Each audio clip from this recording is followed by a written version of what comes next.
Nambakin penincap pengarga pebuat pokok, pemerintah Kabupaten Tabanan jagi ngelaksanayan sidak pasar.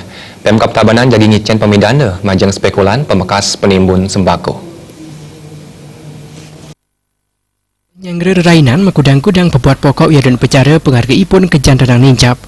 Tiosan kuendanan pasokan sani rangang, sering talar sangka ning sasia sani kaon sekadar yang tetanduran pedas wiaden jangan. Padanikan puniki jagi mawasana majang pasokan wiaden pengharga ring pasar. Manda pengharga pebuat pokok nendan banget nincap. Pemerintah Kabupaten Tabanan ngelaksanayan sidak pasar. Tetujanipun mejantan sejeroning nureksayan ianing kuendan penincap pengharga pebuat pokok.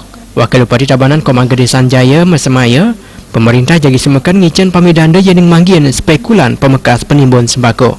Kami sudah mengimbau dengan beberapa aparat, khususnya unsur Muspida, dari pihak kepolisian dan TNI, kami bekerja sama seperti 6 bulan yang lalu, ketika sampai ada oknum tertentu yang melakukan penimbunan sembako atau melakukan hal-hal yang tidak baik di dalam rangka menyambut Hari Raya Galungan dan Kuningan ini, kami dari pemerintah daerah akan tidak segan-segan menindak tegas daripada oknum-oknum yang melakukan umpamanya permainan harga saat menjelang Hari Raya ini.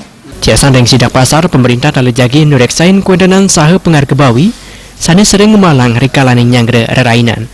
Terima aja miwah Ratna Balki.